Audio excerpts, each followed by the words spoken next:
Hello, I am Ben Friedman here on the Beniverse, and today there was a ton of news this weekend at Comic-Con, specifically pertaining to Marvel Studios. They had television show announcements, they had movie announcements, they had so much that it didn't make sense to make separate videos that I decided I need to just do a full-on long react video, and I'll be clipping the trailer reactions throughout, and I'll be just breaking down everything that was covered Friday at the Marvel Studios animation, as well as everything that was covered Saturday at the actual Hall H Marvel Studios, the film side of it, where Kevin Feige was there. There was a lot of it. I just want to say I'm recording this Sunday, July 24th at 7:05 p.m. I've avoided all the trailers. I haven't seen much news on it. I've been really trying to just get my reaction as honest as possible for this channel right now.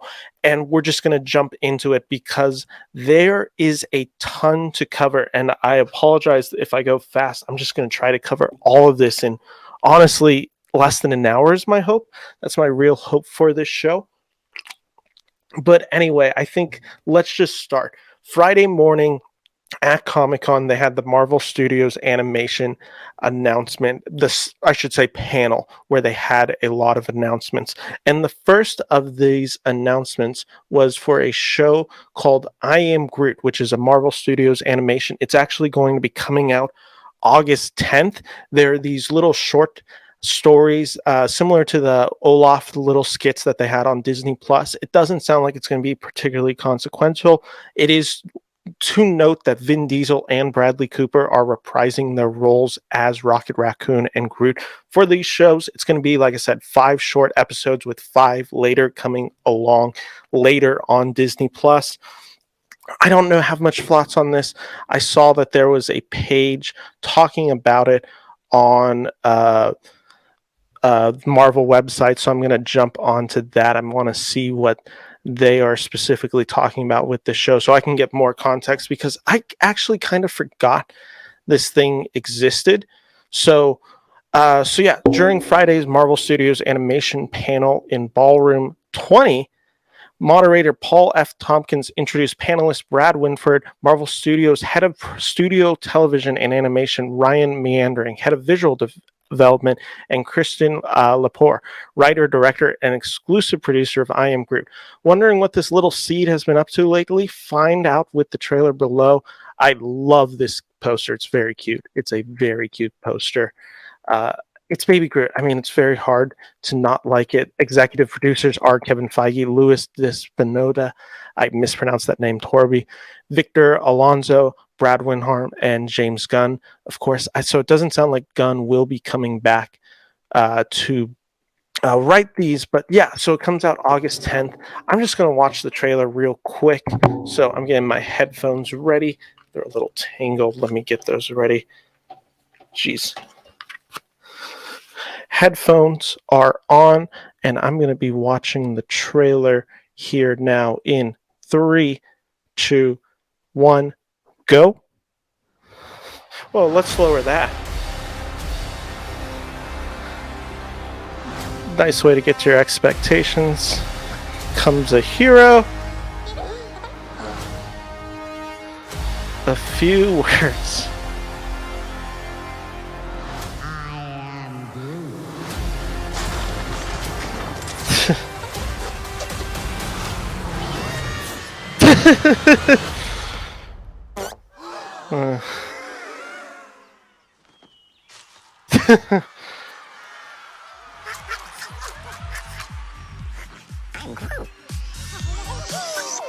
On August 10th. It has some cute animations. It has Groot, of course. Like, that's enough of a selling point for most people. It's just gonna keep saying it over and over again. It never gets old to me. I love Groot. Well, I didn't love Guardians of the Galaxy Volume 2. I mean, it's Groot. I love Groot. Alright, so... Oops, let's pause that. Alright, so... Yeah, it's I Am Groot. It's going to be these probably 5-minute inconsequential things with Groot just being cute for 5 minutes. I will say one thing that kind of did shock me about it. I thought the worlds looked really cute. I thought it was really bright visual colors that I've been kind of complaining. If you listen to any of my recent podcasts, I've thought Disney hasn't been doing particularly well of. I thought these films slash shows haven't had a unique look to them, and the fact that some of the prettier visuals in it are from an I Am Groot TV show is kind of shocking, but regardless, I'm into it. I like it. I'm going to watch it because it's Groot. Again, I'm not the biggest fan of Guardians of the Galaxy Volume 2, but I definitely do like uh, the character of Baby Groot. I thought he was particularly the best part of that movie, and I think him and Rocket together is going to be really fun. Again, probably inconsequential. You're not going to really hear much about this, but it will probably be good for fans of Groot and something just to watch.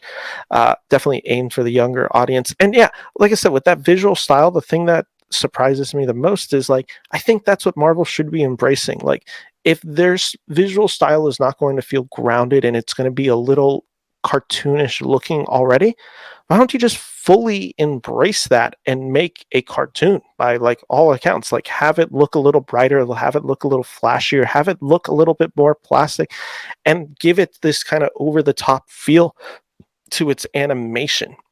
I think that would actually help. Like if you're just accepting like this isn't going to look like it's based in reality, I think it deals with a lot of the uncanny valley issues of that. But with that said, I'm relatively excited for this. It's not like something I'm going to say like I'm going to be watching day one of, but when it comes out, I'm sure I'll check it out. Again, it's Groot. That's enough for me to check it out. And then the second announcement, which oops, let me turn off that ticker. Oops, I don't know why it's doing that. Let's scroll that across the bottom.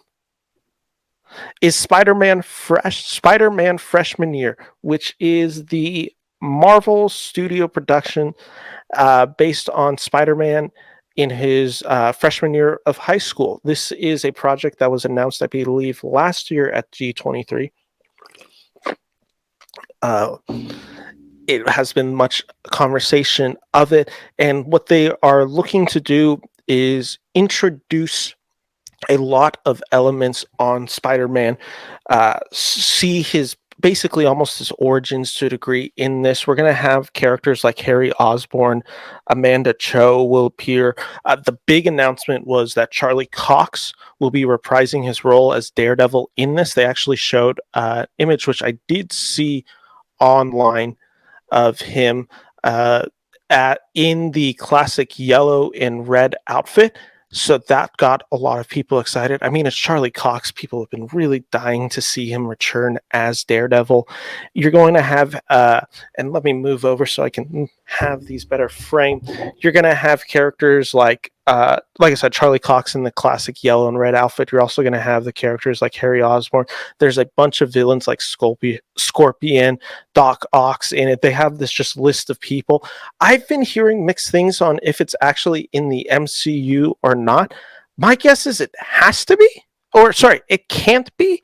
It can't be in the MCU because it wouldn't make sense when he interacts with characters that he's never supposedly met, like Doc Ock, and he's like when he laughs at his name in No Way Home, it wouldn't actually make sense. Like if he's encountered Doc Ock, he can't. Supposedly there was this thing said in the back after the panel was done that they said this will be in the MCU and like be in like specifically Tom Holland Spider-Man. I don't know how much of that's true. I don't know how much of that's been properly reported. I don't know exactly. They probably also are trying to be vague on what they're saying. But yeah, so that was a big announcement. It is going to be coming out in 2024. As you can tell, I'm a huge Spider-Man fan. This is one of my most anticipated projects since it's been announced. This is one of the ones I've been looking forward to. You saw they had these pictures right here, just like the various suits that he'll be wearing in the show. The various characters will be fighting. There's going to be. It looks like it's in the style of the 1960s animated show. I think this show has a lot of potential to just be a really fun Spider-Man cartoon that just kind of gets to just get the cartoonish comic book childish feel of Spider-Man and give me kind of that palate cleanser of what's been the Tom Holland, who I've quite liked. And I think I think while I've quite liked him, I want to see a little bit more of just a younger Peter Parker before some of the consequences that come of him meeting Tony Stark and him with the multiverse. I love seeing the Spider-Man just be a kid, and that's what I'm excited for. So yeah, I've been very excited for Spider-Man freshman year. It doesn't sound like they showed a trailer or anything. It's going to be coming out in 2024. It marked me very excited for that. And then the next announcement that happened was What If. They showed stuff from What If season 2. From my understanding, they showed a full trailer. Sorry, not a full trailer. They showed a full episode involving Captain Carter fighting a Hydra agent. So what they're doing is they are continuing the storyline from season 1 with Captain Carter. They're doing that. They're expanding on it, and then they're also introducing a bunch of other stories in it as well. Some of the stories that they announced for season 2 are, let me grab my notes, a Hela story, so something involving Thor Ragnarok, Odin versus Mandarin. So apparently what this one is it's going to be Odin coming in to battle the Mandarin from Shang-Chi sometime before the events of Shang-Chi. You're going to have a Captain Carter meets Winter Soldier with Sebastian Stan reprising his role as the Winter Soldier in this animated platform. I don't think he should. I think he was a pretty bad voice actor. Sometimes really talented actors do not coalesce into really good voice actors. That was the case of him in this thing, and I didn't think him work. And then there was also another one of Tony on Sakaar with Valkyrie and the Hulk. I think that was supposed to be a season 1 episode, because I remember there was this Lego set, I'll put it right here, that had Tony Stark and Valkyrie in it. So I'm pretty sure that was supposed to be. But they're apparently doing a few things with Thor, because you have the Hela story, you have something with Odin, you have one with Tony and on Sakaar with Valkyrie and Hulk, which is the Thor Ragnarok story. It sounds like there's going to be a Hulkbuster that's very colorful in it. How do I describe this? I really liked What If more than most people did. I thought it was kind of a fun, irreverent thing within the MCU that they were able to get their creative outlet with. I don't necessarily love the idea of What If tying into more of the multiverse. I like it as an idea, as a standalone thing. These don't have necessarily any real consequences to the actual storytelling within the MCU. It's rather just these fun little stories that you wouldn't be able to tell within the MCU. And then you could spin it off like they're doing with Marvel Zombies and have this whole universe that's Marvel Zombies. If they tie it in a bit like they did with the Captain Carter stuff and Doctor Strange and the Multiverse of Madness, I don't know how much I'm going to be vibing with that. But with that said, I really liked What If. I want to see the show kind of take a leap forward in its animation style. I think the show, when it worked best, was one of those moments with like the Watcher where he's having the battle with Ultron, and it's just these visuals, just amazing visuals that you can't capture anywhere but animation. That's what I want to see more of. The small stories like Captain Carter meets the Winter Soldier, you all know my opinion on this stuff. I'm just not the biggest fan of the grounded stuff within the MCU. I much prefer the cosmic, galactic scale of it. So that stuff is not necessarily the most exciting to me. It feels like Captain Carter is like who they're setting up to be one of the main characters within the What If animated series, and I have a feeling with what they tied her into in the MCU in Doctor Strange Multiverse of Madness, we're going to definitely be seeing a lot more of Haley Atwell.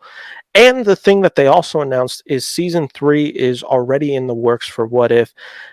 So yeah, that's a thing. So let's see. Alone, we already have the Hela story, which is 1. Odin versus Mandarin Chu. Captain Carter meets the Winter Soldier, which is 3, which I have a feeling is the video or the episode they show. Tony on Sakaar, which is 4. And the 5th one, which was a holdover from season 1, which is the episode where what is the premise of that? Gamora becomes Thanos, I believe, is kind of the general premise of that one. So that's going to be coming out as well. So you have to think that there is going to be we have 5 or 6 stories told. I'm curious what else we could get. I'm wondering if they have another Marvel Zombies Part 2 to kind of tease into the 2024 release of Marvel Zombies, the show. So I think that could easily be one, I think you could start seeing some other aspects brought into it. I think you're going to get a little bit more of the Doctor Strange stuff. It was such a heavy idea brought within season 1 that I feel like it's going to be coming back. And definitely for sure, you're going to see the Watcher breaking his oath, because that's something he just does in the comics. The Watcher is like, I will never interfere, and then all he does is interfere. You're going to see that more, and you're going to see him playing a much more dynamic role within this. Don't expect to see characters make their introduction into Marvel like this. You're not going to have somebody like Reed Richards appearing in the show. I'll just kind of mark my words right here. I don't think you're going to get really any real huge characters being brought into the MCU via the TV shows. I think Kingpin is maybe the exception to that rule, but again, Charlie Cox appeared in Spider-Man No Way Home. So I'm not saying, well, there can't be characters that will tie in. I think anything like Reed Richards will definitely be a movie reveal. Blade will be a movie reveal. They might tease elements of Blade, but it will be a movie reveal. All of these big characters that people have been really anticipating, when are we going to see them? They're going to be movie reveals. Don't expect to see like Namor in She-Hulk. I think people need to get their expectations in line and realize Marvel Studios, while they're branching out to TV, is still a film studios first and foremost, and the big reveals will happen on film. But anyway, that's my kind of just brief thoughts on What If. I thought it was a little premature to announce a season 3. I would have waited. But again, I think we all knew it was going to get a season 3. This show, from my understanding, was very successful. It got a lot of Emmy nominations. I think for the vast majority of people who did see it, they did actually enjoy it. There was just this weird thing with how inconsequential or consequential is this show. And I actually think the tie-in to Doctor Strange in the Multiverse of Madness, despite it actually not really tying in as much as people thought it was going to, I think it did really get some people just like juiced and like, okay, maybe we should be keeping up with this show. But so that's my thoughts on that. And this moves over to the announcement that I found maybe the most exciting from this Friday night or Friday morning panel, which is Marvel's Zombies. And what this is if you saw season 1 of What If, episode 5 is a Marvel Zombies episode that ends with, there was this when they pull Hank Pym's wife out of the quantum realm, she's actually been infected, and it ends up causing this outbreak that is essentially a zombie outbreak to go, and it causes a bunch of the heroes. It destroys the world. It's post-apocalyptic world. They all become zombies, and it has a handful of heroes fighting the zombie apocalypse and trying to end it. So you have characters like Paul Rudd, Spider-Man's in it. You have I'm trying to think of some of the other ones who Black Panther is definitely in that story. Vision and is in there. Wanda's a zombie. Cap's a zombie. You just have all these characters appearing in and out of it, and it ends with a tease for Thanos as a zombie. So everyone was kind of expecting this after it, because people love the Marvel Zombies line, and it was honestly my favorite episode of this series. People really wanted to see its own spinoff and knew that I couldn't fully do that in live action, although Sam Raimi does get pretty close to Doctor Strange in the Multiverse of Madness. But anyway, so they announced last year at D23, I believe it's D23 is where they announced this, Spider-Man and X-Men, that Marvel Zombies is coming. So they had an announcement yesterday, or I guess now 2 days ago, on Friday, with Marvel Zombies. And the thing that got me maybe the most shocked, which, I mean, they've said that stuff is going to be rated R or M, but to actually hear it confirmed was pretty shocking. Marvel Zombies is going to be a rated M show because it's zombies. And you're going to have zombified versions of Ghost from Ant-Man 2, Abomination, Captain Marvel, Scarlet Witch, Hawkeye, Okoye, and Captain America. And you're going to have new heroes that they showed here. Kate Bishop, Yelena, Shang-Chi, Miss Marvel, Jimmy Woo. Those are all heroes actually from really Phase 4, Kate Bishop and Yelena. It seems like that's one dynamic Marvel really wants to explore, is Florence Pugh and Haley Steinfeld. You're having Shang-Chi, who of course was announced in Phase 4. Miss Marvel, you're going to be seeing more of her. I think she's a star, and what she did in her respective show, what she's probably going to do in the Marvels, and then what she's going to do in this show. You're just going to be seeing more of this character, and I think she's going to be a big spearheader of the MCU moving forward. Jimmy Woo, who of course is introduced in Phase 3, but actually really comes into prominence as a character in WandaVision, which kickstarted Phase 4. So you're having a bunch of these Phase 4 characters announced to be some of the leads of Marvel Zombies. There's probably going to be a lot more,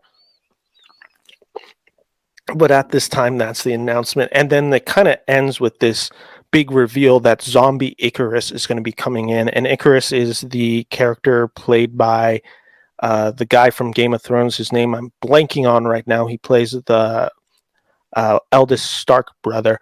He played Icarus, who's the bad guy in Eternals. He's kind of the leader of the Eternals, or pseudo leader of the Eternals, because I believe it's actually Salma Hayek is the leader in the Eternals. This to me was, they're doubling down on Eternals. Despite the reception of this, they are full on doubling down with it, and they are embracing that you're either going to like it or you're not.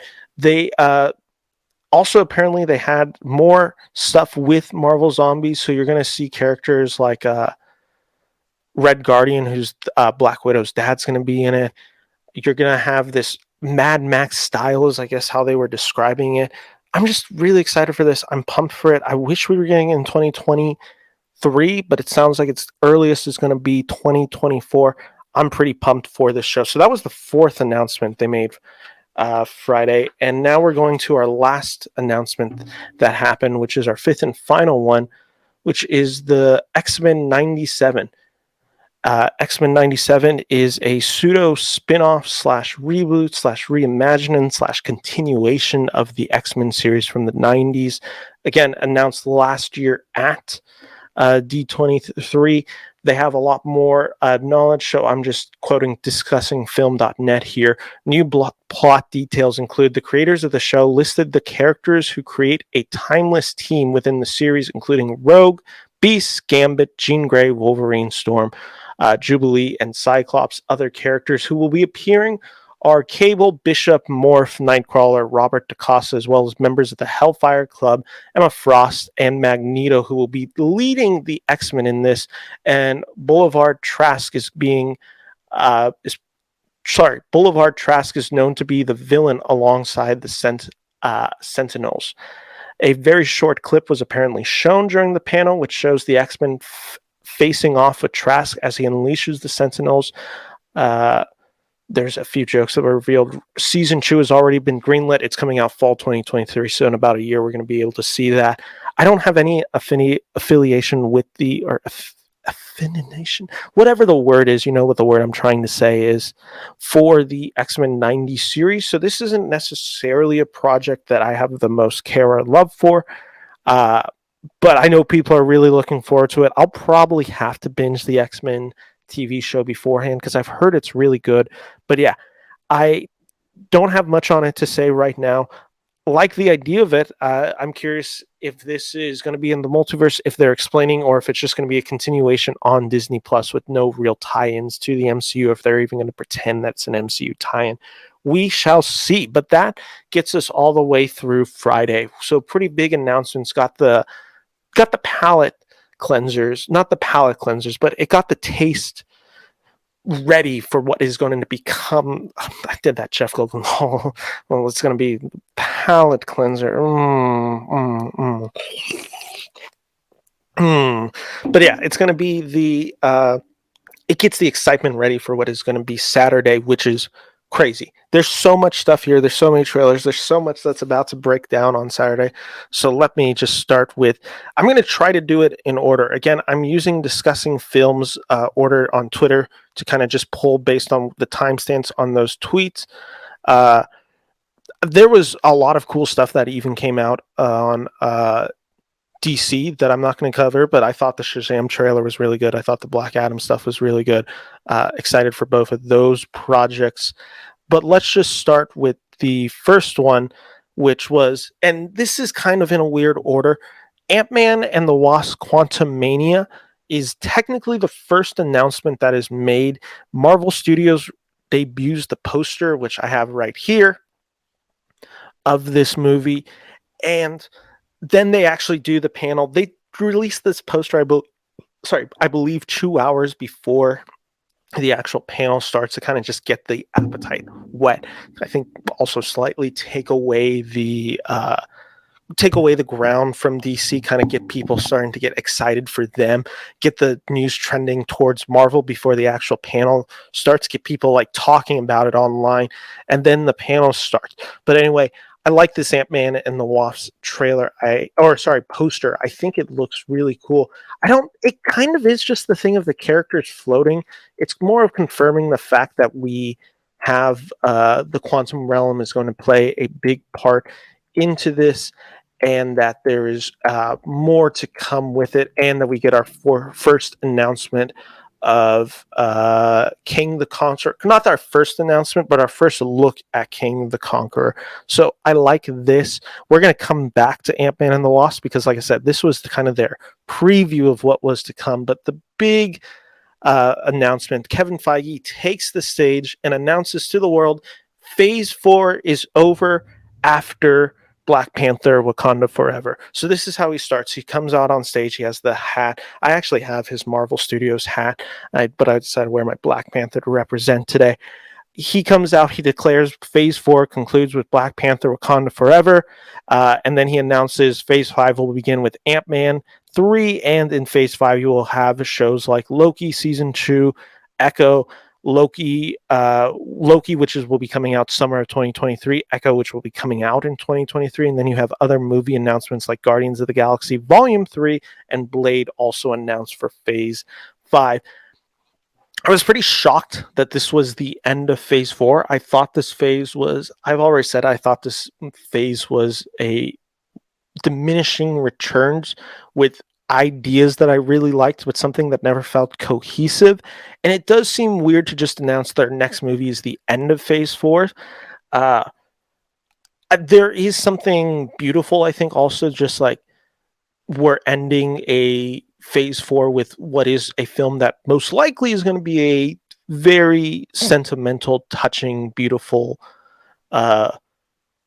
remembrance of Chadwick Boseman. So there's something kind of beautiful about capping it off that way. But just like I said, this Phase 4, it feels like this announcement is just like, oh, it's ending. We have way cooler stuff coming for Phase 5. So get excited for Phase 5 in the future of the MCU. But anyway, like I said, those projects excite me. I've been really excited for Loki Season 2. I was hoping it'd come out sooner than summer of 2023, but so we're going to wait about 2 years to see it, which means we're waiting about what we see for a movie. So I guess that's fair. And the other stuff we'll get into, I don't think there was much announcements on much of the other stuff for Echo. Echo and Armor Wars weren't really discussed in length at this panel. But yeah, we're starting to see what is to come within it.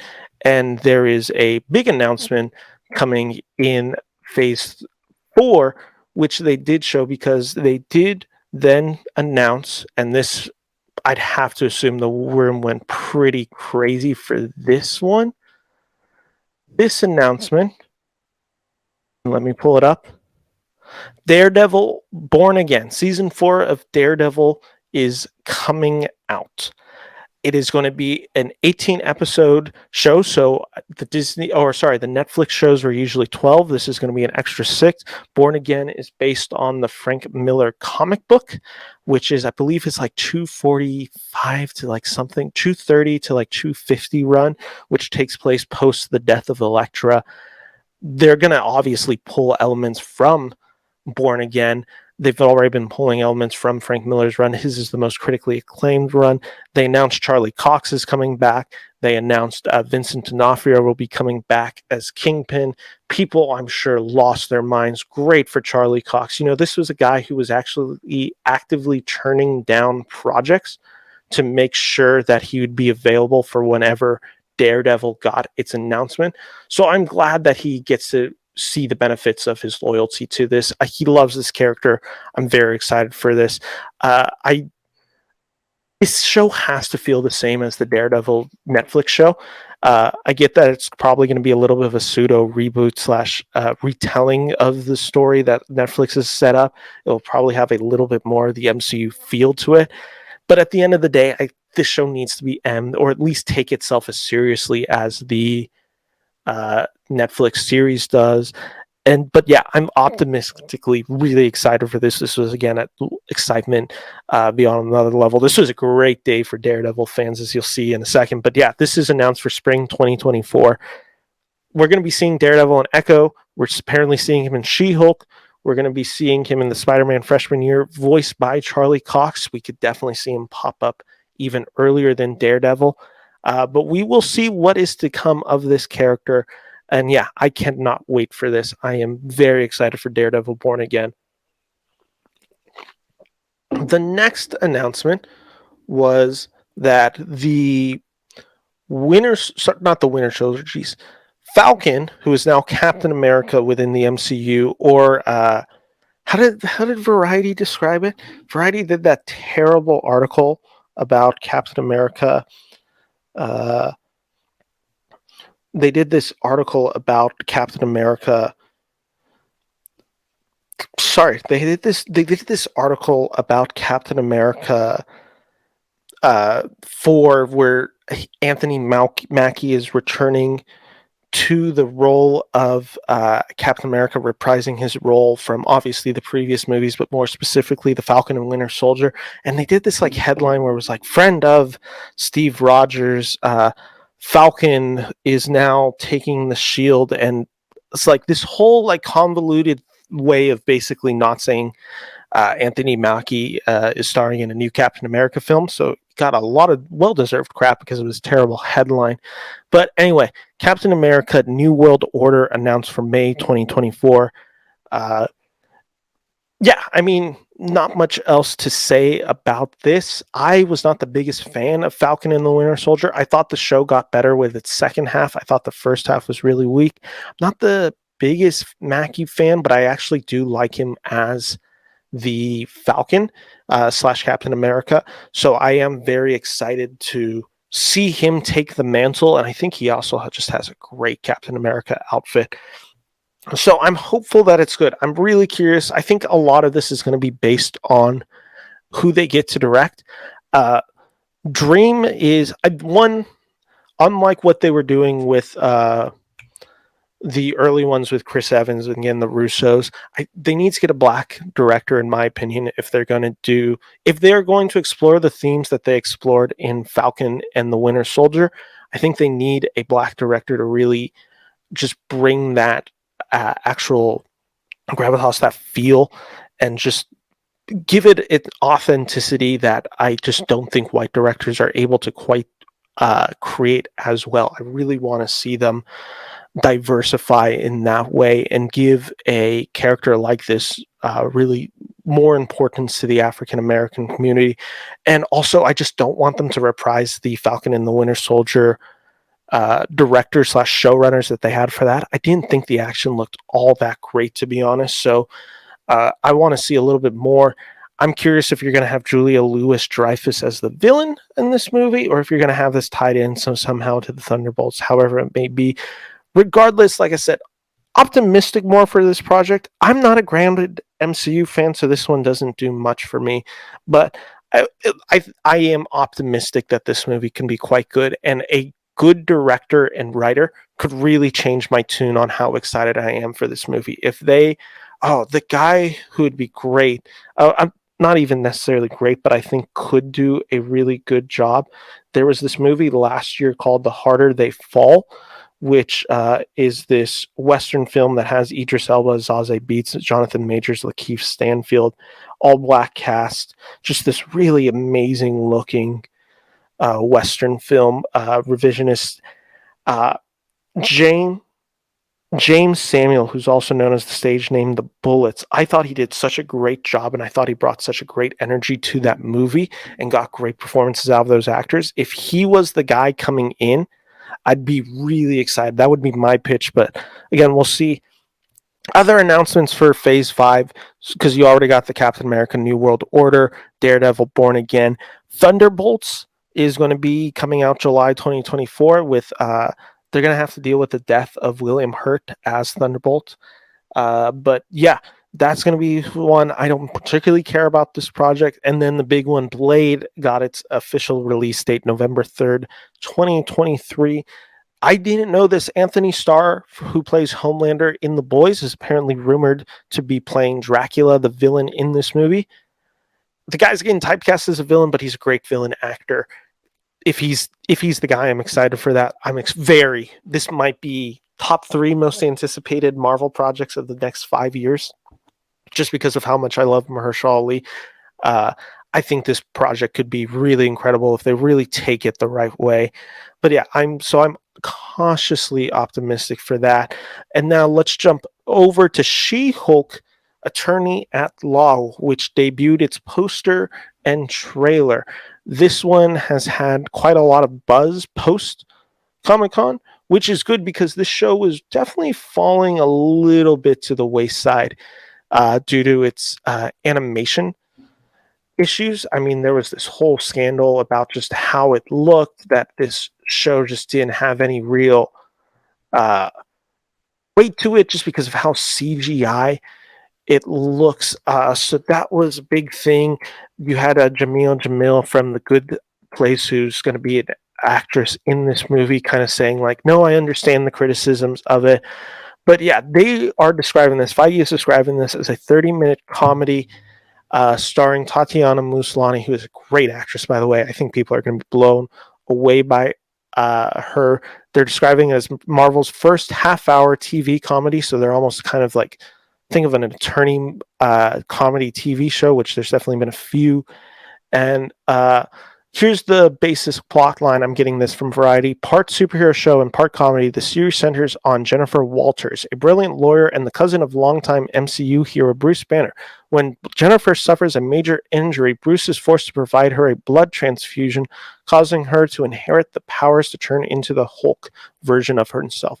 Unlike Bruce, when she hulks out, Jennifer largely retains her personality and intelligence, and she quickly begins to relish the freedom and strength of her 6'7" form provides. As the She-Hulk form gives Jennifer new confidence in her personal life, it causes new complications for her professional life as she gets recruited to work for a law firm specializes in cases involving superhumans. I didn't know that was the premise. That's a really good premise. Like a lawyer for the superheroes, that could be a really funny, irreverent show. The cast will have Mark Ruffalo, of course, playing the Hulk, Benedict Wong returning as the Sorcerer Supreme, Tim Roth will be appearing as Abomination, I believe did Tim Roth play him in Shang-Chi? I'm not positive, but he played him in the first Incredible Hulk film.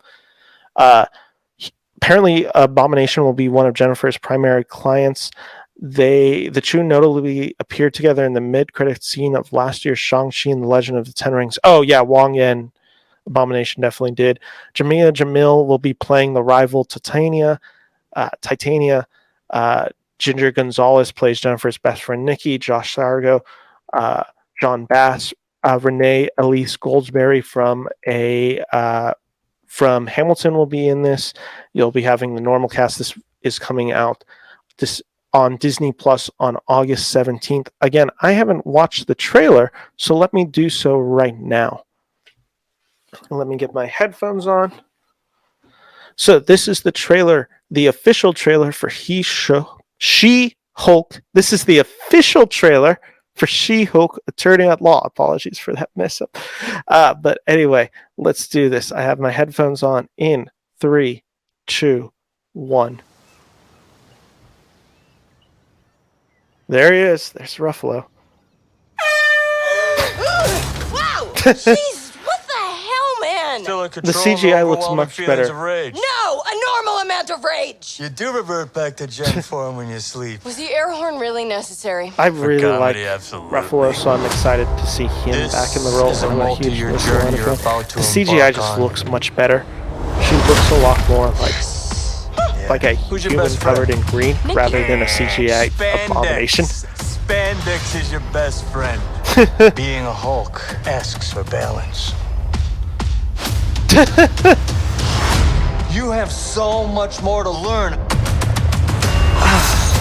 I've really been into the idea of a She-Hulk TV show. I'm This has clearly been one nailing that it I at know all other these people names. haven't been excited for. I'm really excited for this If you want to project. go back to life as a lawyer, I respect that. He doesn't mean that.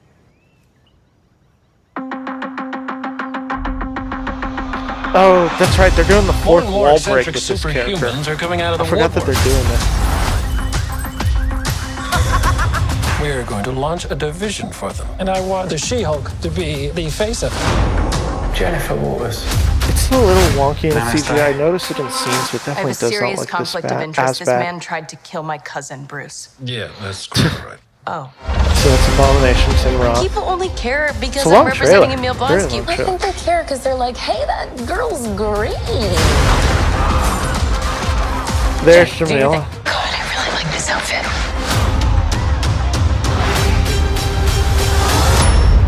That shot did not look great. I'm not proud Full of this. admission, that shot did not look great, the CGI. We answer to Okay, a there's the higher Wong power. cameo. Our universe is on the edge of a precipice. So this am looks a like it's going to be lawyer. pretty heavy Who designs cameo my book? look. This is definitely Book one of that Shanty. people, if No, they're the really book of American hoping for cameos. laws. Whether you The like next it or big not, thing. you're now a superhero. Let's do this. Wonder how much Ruffalo was You know actually on that set. friend Or you if had this in was high just school? kind of voiced. Who was way cooler than you were attractive. Got all the attention from everyone. Hulk sex. Hello. So like I said, think that shot I'm doesn't look jealous. great Is that either. what I'm feeling? I think for the most part it looks bad. That's bad. That was a bad shot. Not a great shot to end the trailer on. They gotta. Oh. Well,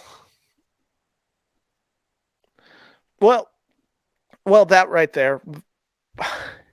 You put Daredevil at the end of the trailer, you don't have to worry about the bad CGI. People are going to watch this in extreme numbers. I had heard Daredevil was in it, and I think I said that earlier, that Charlie Cox was reprising his role as Matt Murdock. I didn't know it was fully like as Daredevil in the costume, red and yellow costume and all. Like I said, I didn't love the CGI. I thought at the first it looked much better, and then as the trailer went on, there were scenes that I really noticed it looking a little bad. It's going to be heavy cameos based on just what we saw in the trailers alone. There's going to be a bunch of characters like that, which I also like because it ties in the MCU a little bit more, but it also can make it feel like it's relying too much on these characters. But then you put Daredevil in the show, and I hope it's not just a point to sell, and that's the one scene we see him in, like in the case of the Guardians in Thor: Love and Thunder. I hope he's actually a main thing. I mean, character. I mean, he's a lawyer alongside She-Hulk, so I mean, it would make sense if they're both involved more. They showed the lawyer side of Matt Murdock in the MCU already in Spider-Man No Way Home. But again, you put Daredevil in the trailer, I'm in. I'm going to be watching this day one. This is We Watch Day One. We stand Charlie Cox. We stand Charlie Cox on the Beneverse. Anyway, those are my brief thoughts on She-Hulk. So let's go back into the announcement. So this is the 8th announcement on Saturday. Agatha, Coven of Chaos. Not much was said about Agatha, Coven of Chaos, except that they changed the name from Agatha, House of Harkness to Agatha, Coven of Chaos. I much prefer the other name if we're being real. I don't have much to say on this because, again, there isn't much to say about this. But, yeah, I mean, I really like her as Agatha. I really like her as Agatha. I don't think we're going to see... I mean, you could see Scarlet Witch reappear in it. They haven't said much about what it is going to be, besides the fact that it's going to be Agatha's leading this. It was Agatha all along. It will be releasing in winter in 2023. I don't want to waste any more time. That's all they announced. That's all I'm going to talk about it. The next one is Secret Invasion. Secret Invasion did, in fact, get quite a lot of reveals and maybe an actual slip-up as well, which we'll get into. But anyway, Secret Invasion, and I'm going to share this. I'm going to share my screen to show the Deadline article. Let me just make sure. Marvel unveils trailer for Secret Invasion at Comic-Con. written by Matt Grober. Marvel showed the first trailer to Secret Invasion on Saturday at Comic-Con, though the series doesn't come out until next spring. Samuel L. Jackson, scratched up as Nick Fury, comes out of a spaceship to meet Kobe Smulders, Marie Hill, at a bar, who has tried to contact Fury unsuccessfully in the past. She claims he has been avoiding Earth for years and asks why he chose to come back now. He explains that the situation warranted his attention. Sorry if I'm just reading this verbatim, but I actually haven't read this either, so I find it quite interesting. In the upcoming series, Fury returns to Earth to deal with a faction of shape-shifting Skrulls who has been infiltrating Earth for years. He has an intense conversation with Ben Mendelsohn's Talos. I forgot he was in the MCU. He's a great actor. Talos saying, "You've got to be very careful, Fury," said the human version of Talos, who teams up with Fury to stop the Skrull invasion. Another shot is Fury is sitting down with Don Cheadle's James Rold, who is surrounded by men in black suits. Fury to James, "How much do you know about your security detail?" Then there's also a shot of, I did hear about this, of Olivia Colman, an authority figure to Fury, also like Bond's M, saying, you're in no shape for this, Fury." Kingsley Benadir, Emil Clark, Rajay Jean Page, and Christopher McDonald will also be starring in the series, with Martin Freeman making an appearance as his character from Black Panther, Everett K. Ross. Marvel said that during its Hall H presentation that the Secret Invasion will hit Disney Plus in 2023 spring. So yeah, like I said, sorry for just reading that verbatim. I hadn't heard of that still. There was a few things that the article, I guess, hasn't been able to announce yet. Or they didn't really talk about, because there was a little bit of a change in a controversy that I heard, not a controversy, but just a misinformation. So Kobe Smulders took the stage to present Secret Invasion. She described it as an exciting thriller. You're never going to know who people are. Are they a Skrull? Are they not?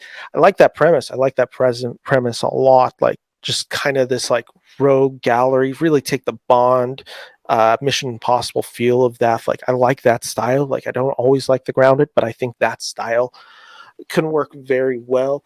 Olivia Colman's probably the best actress working in Hollywood right now, so to get her is a big plug for the MCU. So go get that money, Coleman. And then here's the one that they were not supposed to announce. And Marvel tweeted it out themselves that there was an incorrect announcement that Regé Jean Page was announced in this, and that he is not. He's in this. He's in this. You can read behind the lines. There's already been rumors with him.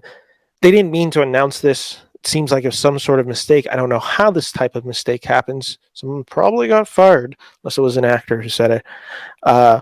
He's going to be in this. My guess is he probably has a smaller, less consequential role. Otherwise, why not tease it there? He'll probably appear at the end of the series, is my guess, and set up something further, whether he is a character like a villain. I've already heard people casting him as Reed Richards or Doctor Doom. Stop getting your hopes up like that. But I do think that was an accident. He is going to be having a role in the show that will be more consequential for the future rather than the present of Secret Invasion.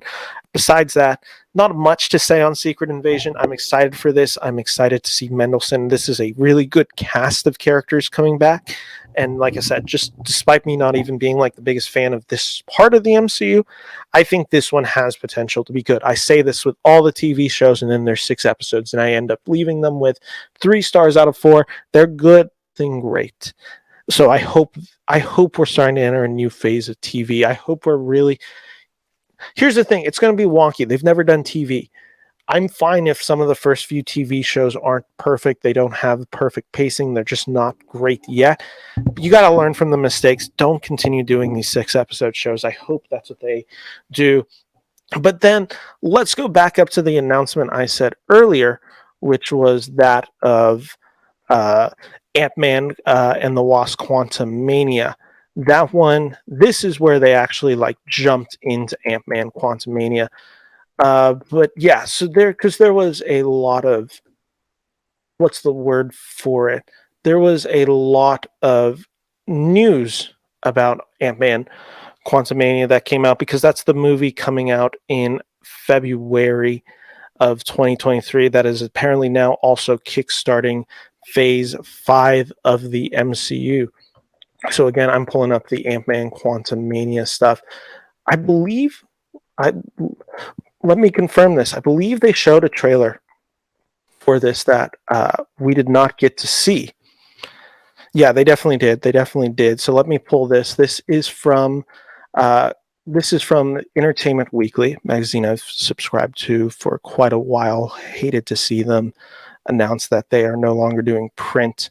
That was just such a shame for just movie fans, because they were one of the best for quite a long time. But anyway, let's stop this video so my video doesn't lag. Scott Lang confronts Kang the Conqueror in first footage from Ant-Man and the Wasp Quantumania. Yep, they showed a trailer. Marvel's Phase 5 is about to begin. So, sorry, drinking some water. Scott Lang's, aka Ant-Man, coming face to face with Jonathan Majors' villain Kang the Conqueror. I don't know who you are, but you've made a big mistake, Scott says to Kang. I'm an Avenger.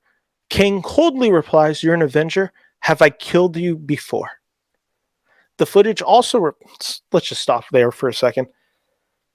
Jonathan Majors is about to crush this. He crushed it so hard in Loki. I'm so ready to see him as this villain.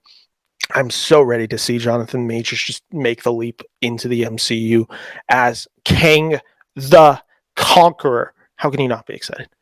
Footage also reveals that the time since we last saw Scott, he's written a book about his adventures as an Avenger. I love Scott, called Look Out for the Little Guy. But his daughter Cassie, now played by Catherine Newton, but by the way, really liked her in Freaky. I think she's a really good actress. She seems a little old because Catherine Newton's 25. But yeah, Catherine Newton is unimpressed. Eventually all of them, Scott, Cassie, Hope, Janet, and Hank, get sucked into the quantum realm. There's a quick shot of Bill Murray's mysterious character. That's right, he's in this. So apparently he knows Janet Van Dyne, not Van Dyke. I thought you were dead. There's also a shot of, get ready, MODOK. MODOK is in this. Yeah, you're going to have... MODOK almost has to be treated as a joke in this movie. He's one of the characters that I don't mind if you just go full on silly, like don't really pay proper attention to MODOK. I'm not too concerned about it. Definitely, I think he could provide some good levity for what we're going to get with Jonathan Majors as Kang the Conqueror. But yeah, so that's just some of the stuff that we got from there. Let me stop screen. I really like the Ant-Man movies, but I wouldn't be as excited if Kang the Conqueror was not in this movie. But Kang the Conqueror is in this movie, so thus I am quite excited to see Jonathan Majors act in the MCU. Bill Murray to star. Bill Murray to star. Where do I want to start with this? He got fired from, or at least halted production. I don't remember if he actually ended up getting fired off the Aziz Ansari directed film starring alongside Seth Rogen and Keke Palmer. What happened is a little unknown. I've been listening to some of the people who've been reporting on it. I've been trying to get as much information as I can. I've been asking friends who work in Hollywood what they know. What it sounds like is that Bill Murray is of a older time and made a joke that is quite inappropriate, or did something that just shouldn't be flying on sets, and that caused production to be delayed. He's had a reputation in Hollywood for years as kind of being a prickly guy.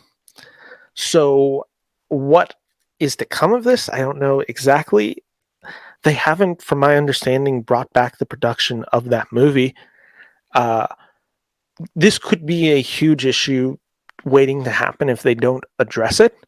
Or if what happens if Bill Murray doesn't get discovered quickly, or just, like I said, this could be an issue just waiting to happen. They probably cast him and they probably filmed his stuff before even the story came out. I don't know how big of a role he's going to have. Maybe these allegations, or not even allegations, this report is nothing, and production will start back up. He'll be in the movie. It's going to be something that we all kind of know, but don't say much about, as much of Hollywood's history has been. I don't know how they're going to deal with this. I'm a huge Bill Murray fan, so I'm excited to see him in the MCU. I would have just assumed he was voicing MODOK, but apparently he's actually Bill Murray in this movie, or he is Bill Murray visibly in this movie. So that will be something. But like I said, that could be an issue waiting to happen. So keep an eye on Bill Murray trending on Twitter, online, and all the articles, and let's see if anything more happens, or if this was kind of the most of it, and the fire has already died down, and it's not going to end up being one either consequential or two just not much known about it. But like I said, the big reason for me to get excited about this movie is the fact that Kang the Conqueror is in this movie in the classic outfit, though apparently his face is not painted blue. Good, because let's be honest, like, I want to see Jonathan Majors. He's such a great visual actor. He just does these great expressions, like the excitement, the chaos that he was in the Loki. Oh, give it to me more. I love it. I love the idea. And then jumping over to the 11th announcement at Comic-Con yesterday. Guardians of the Galaxy Volume 3 got a lot of news on it.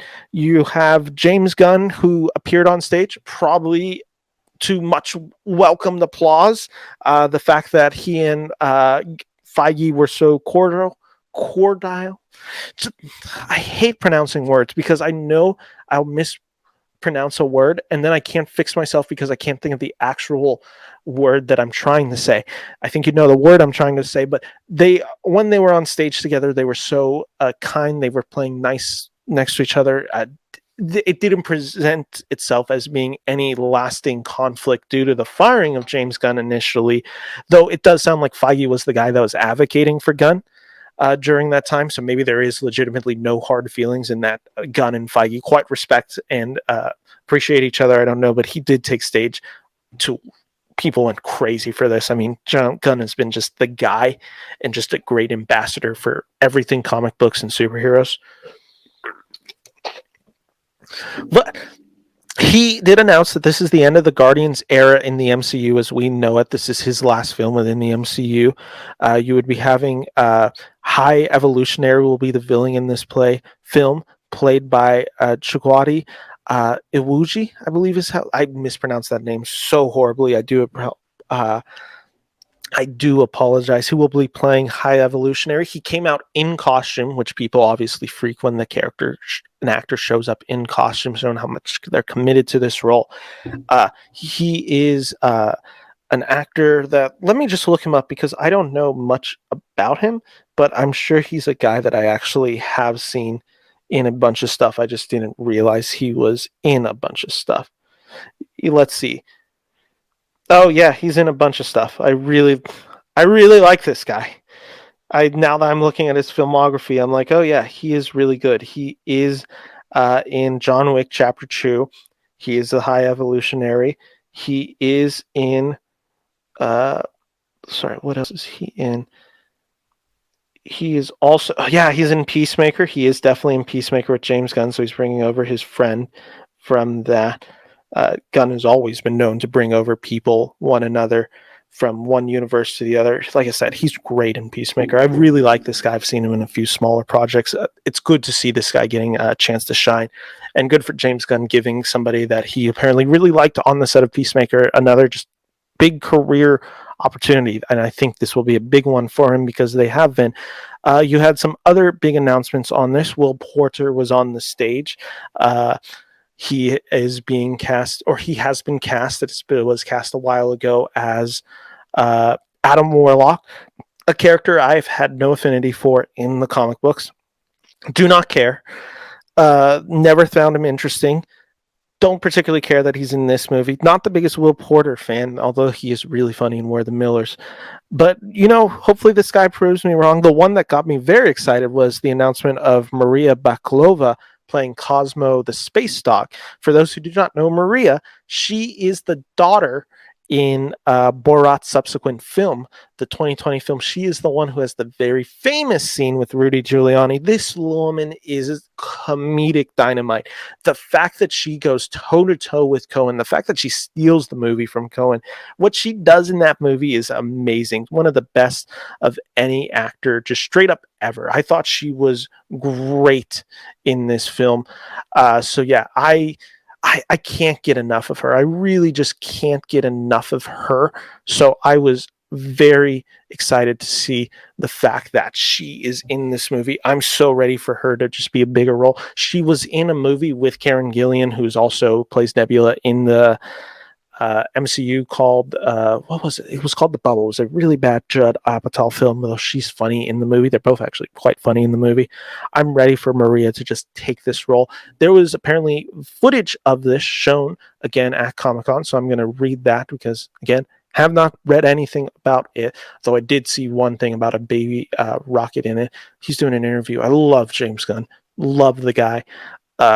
Love his comic book stuff, I should say. I'm not the biggest James Gunn fan. Like, I'm not a super fan. I'm not the biggest fan of is it Tremors he does? But his stuff like Guardians, Peacemaker, Suicide Squad, I've really quite enjoyed. And I really like him as a personality. I think he's a really just kind guy on Twitter, the way he presents himself. I think he's just he's a guy who loves this medium. Like I said, he's a great ambassador and he loves film. And to me, that's the most important thing. If you're making a movie, you got to love film. But from Variety, Guardians of the Galaxy Volume 3 got its first look at Marvel Studios' massive San Diego Comic-Con panel on Saturday. Filmmaker James Gunn appeared at Comic-Con to debut the official first trailer. The director confirmed again that Volume 3 is the definitive end of his Guardian story, adding, "This is the end of the story. I'm sorry, some stories have an end. It doesn't mean everybody dies."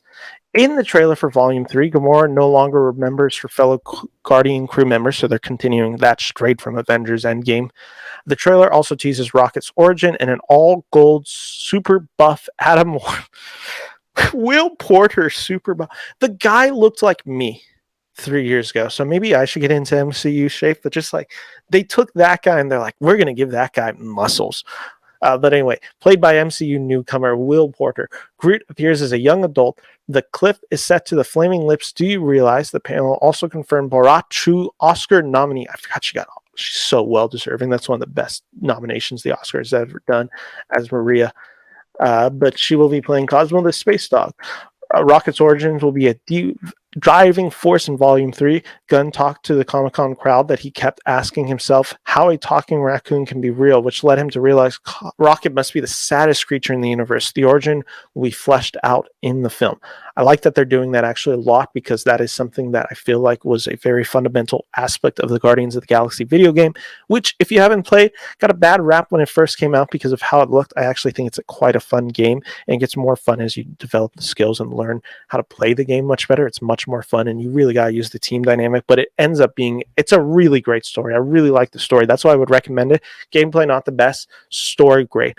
Karen Gillan's Nebula will have a lighter personality. The actors teased. I like that. I think she's really funny. I think she's great in Jumanji. I really like Karen Gillan as a comedic actress. I want to see more of her.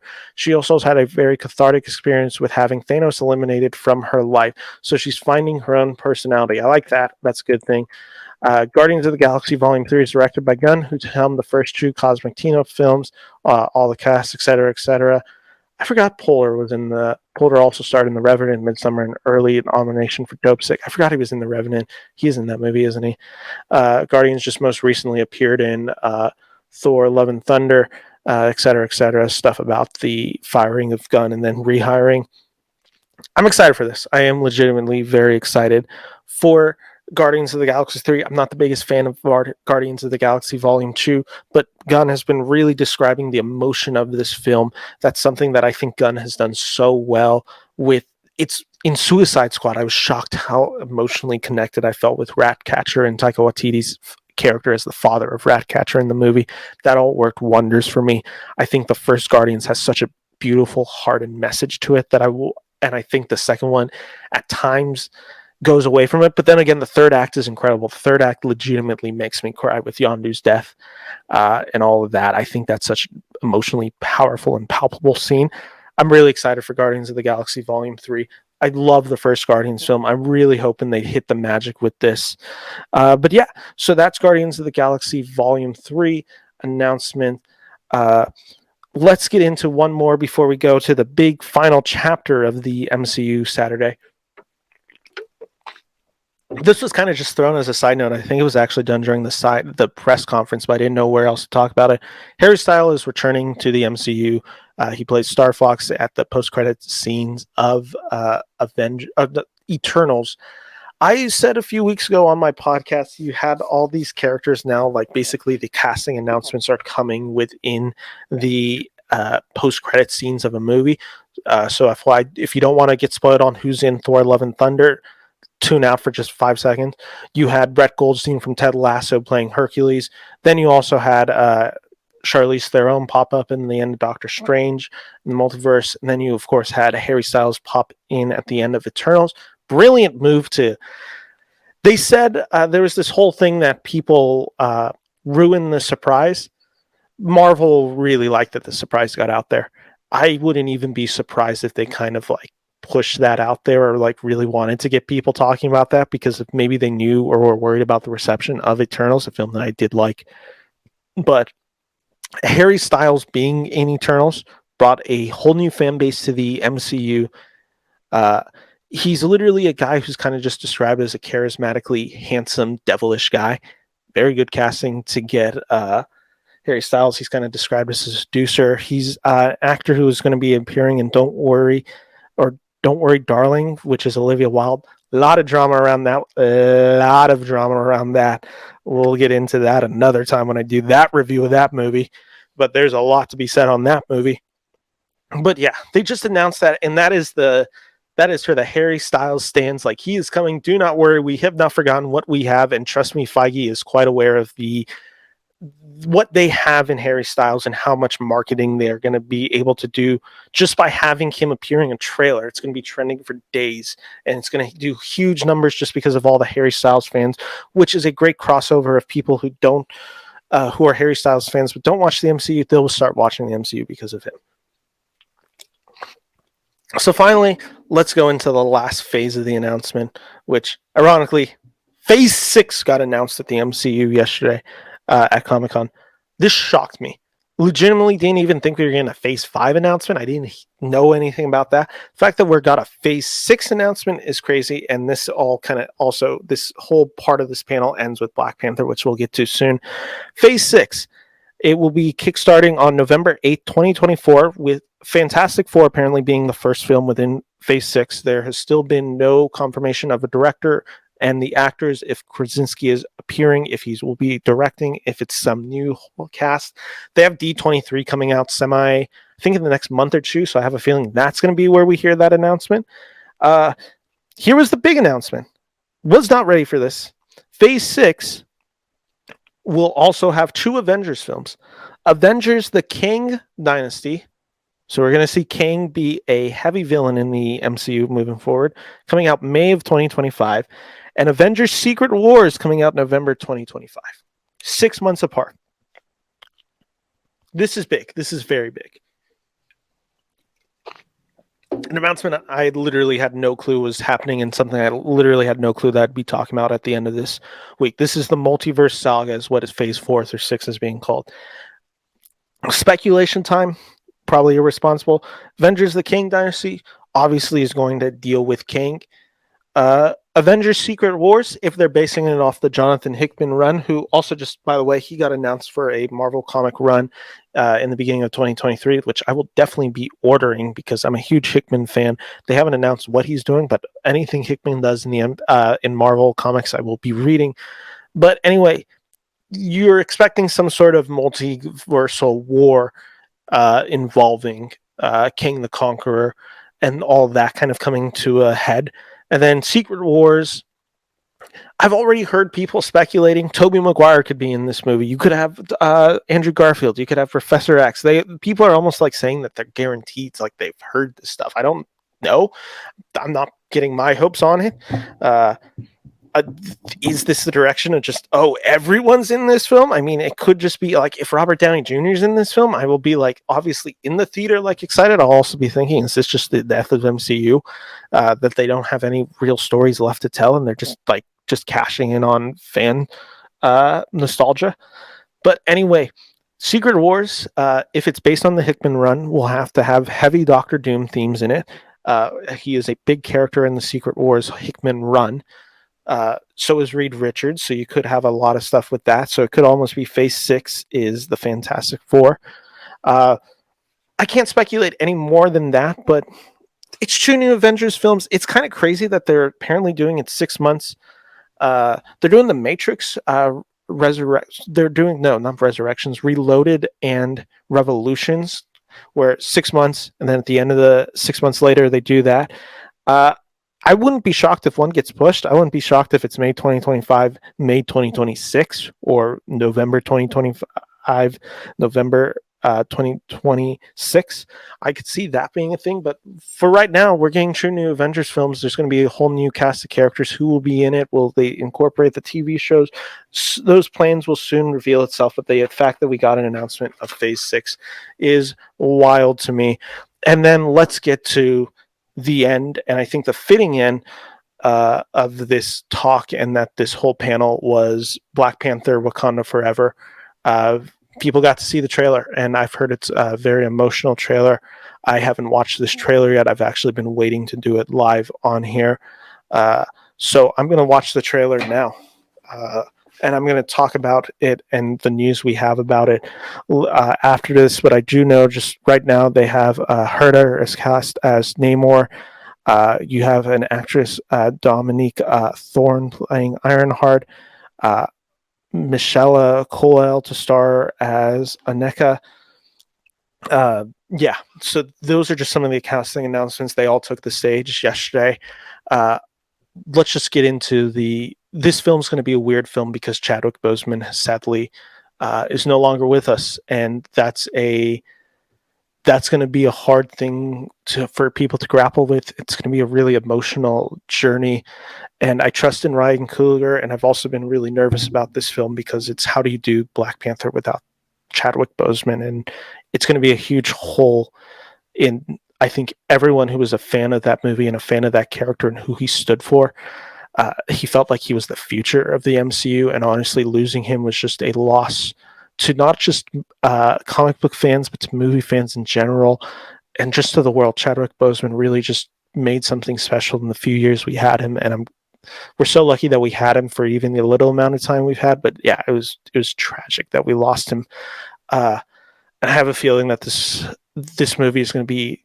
Coogler has the task now of just like making a movie that is not only a good Black Panther sequel, but also will be paying respect to Chadwick. And I have a feeling at the very least it's going to succeed in that. I think this will be a very sweet film remembering Chadwick's legacy. I don't know if they're going to address it.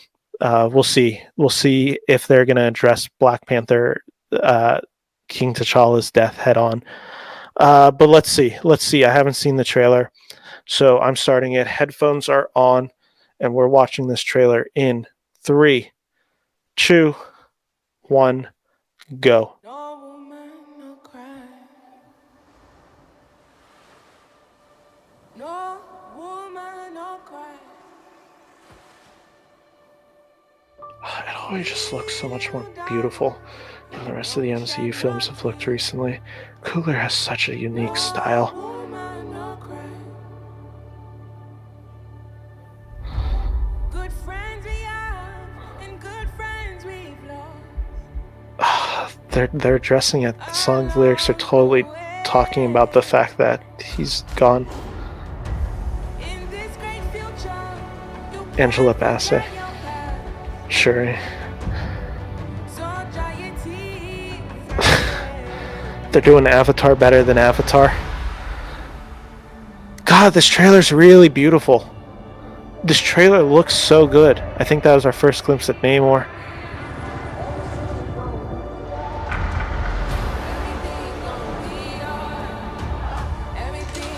God, this trailer's really giving me the emotions. Everything's gonna be alright. Everything's Coogler's such a visually interesting director. That's Namor for sure. That's definitely the Namor shot. It's Angela. Oh, God. Good Lord. Oh my God, that Bassett scene is really good.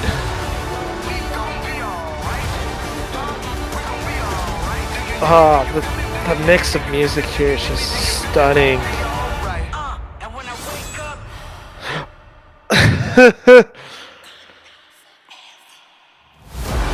That looks... I was worried about this movie. Feige's so lucky that he has a guy like Coogler at the helm of this movie, because this just feels like a love letter to everything that the first film stood for. And it looks like Coogler is really working his hardest to just make a film that looks really special and beautiful. This might be a top 5 trailer in the MCU of all time. Like, legitimately, this was a really impactful trailer.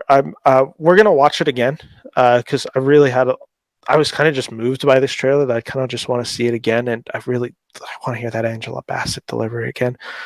Oh my God! So in 3, 2, 1.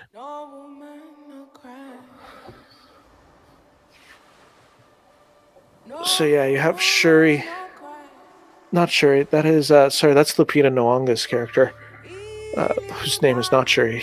I'm blanking on her name in there.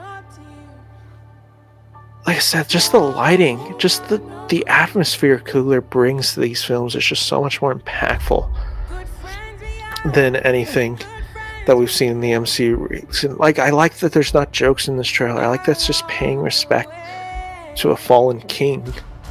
Just everything about this, the color palette, how this film looks, is just stunning. I do like that it is water thing. I mean, it's kind of funny that Disney has Avatar coming out a month later, and this scene has like a natural water birth, which kind of looks like what they were doing. They have a whale shot, which is, these shots are almost like straight, like almost like homages to the Avatar trailer, or even maybe an acknowledgement of it. Really like this song choice.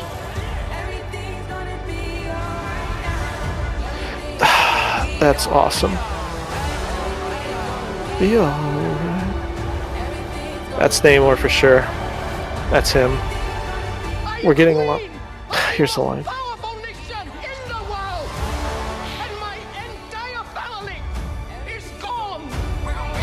There's the... Oh my God, that delivery is so powerful. We gonna be alright. I think that's the Kendrick song, right? She was great in the first movie. She's gonna be great in this movie. Good Lord, this trailer's beautiful.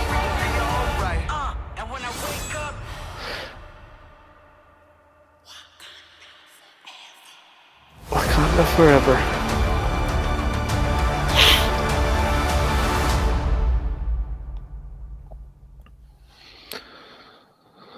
That's it for that trailer. Good Lord, that trailer. That was a really special trailer, and it's maybe one of my now favorite trailers within the MCU. They had the challenging task of addressing something so sad and tragic, and one that I remember when I heard the news August of 2020 that Boseman had passed. It kind of just like dampened the mood for like a week straight. Like, I remember that whole weekend, it didn't feel real. It just didn't feel possible that this guy who had meant like so much just like was gone one day. As someone who has colon issues myself, as someone who has been going through stuff like ulcerative colitis, who has been just constantly had colonoscopies, has had to deal with screenings to check into that, and just because the doctors want to make sure like colon cancer won't be a reality, or that if it is, that they find it early. Like the fact of like that was like a lot more resonant for me in his loss too. Like it really just like kind of reminded me of the urgency of this whole situation as well.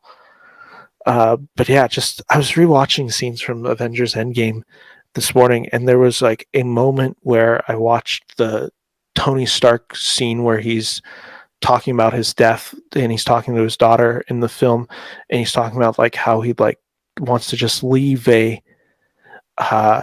he hopes that he's left the world in a better place, and that if he doesn't come home, that he hopes that families are reunited. And there's this just shot of Chadwick as King T'Challa, like holding his loved ones in Wakanda as they celebrate like that everyone's back, and it's just like this really beautiful like moment, and it just like made me really emotional. I like really started tearing up when I rewatched that scene. Like it really just hit a new resonance for me with the loss of Boseman in this series. Like, and I like that. I do like that. That was like one of the last shots we'll get of Chadwick Boseman as King T'Challa.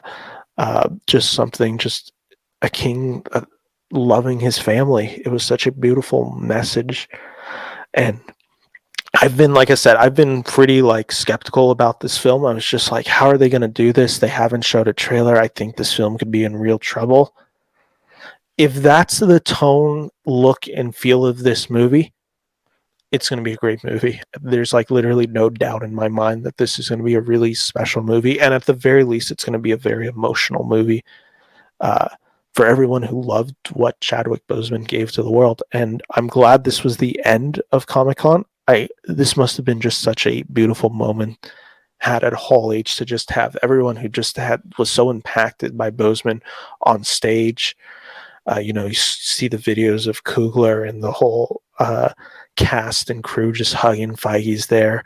He looks pretty teary-eyed. Like everyone in the audience, you're hearing about like the tears that were just shed, like just something just so beautiful, like celebrating the life and the loss of Chadwick Boseman. It's gonna be a hard experience, but by God, this trailer looks incredible, and I think this trailer did its job. That this film it looks beautiful. There's not much else for me to say about this except that rest in peace, Chadwick Boseman. And I can't wait to see how they pay respect to you, like in this installment in the MCU, and it's kind of a fitting end that Phase 4 ends with you and what you helped create so much in Marvel Studios. And like I said, I wish we'd gone more of him as an actor in the MCU, but just in general. If you haven't seen any of Chadwick Boseman's other films, I've seen I think everyone. They're incredible. He was one of the best. He was one of the best actors. One of his last performances in The Five Bloods was just stunning. And even in just like the Marvel stuff he'd appear in, like in the What If episodes, that second episode is so great because it is kind of Marvel just paying its respects to Boseman. Just like T'Challa is always going to be the best person in the MCU. Like he is going to make everyone better. The fact that like him just being friends with Thanos, like deals with the consequences, and they never have to have this war and all this, like just how T'Challa made everyone better. It was such a meaningful and impactful thing.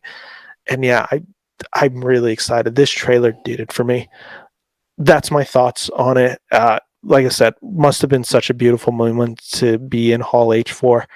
But yeah, like with that all said, Black Panther Wakanda Forever, this easily now just made in my top 10 most anticipated for the rest of the year. This is probably now top 3 just for that trailer alone, if not top 1 now. Those are my thoughts on the MCU panel. That's my thought on the whole weekend at Comic-Con Hall H for the Marvel Studios. Everything from the animation to Phase 4, 5, 6, Loki, the TV shows, Daredevil, Black Panther, She-Hulk trailers, so many trailers galore, X-Men, Spider-Man freshman year, all of this stuff. If you're a fan of comic books like me, who this is their genre, even though I've been so critical of this genre recently, as you've seen on this channel. It's because I love this genre. It's because I love superheroes, and I want these films to be the best they can, because they're always going to be the most emotionally impactful to me, and they're ones I'm going to revisit the most. There isn't a part of my life that I don't remember superheroes, Marvel, DC, those comics playing a big part in my life.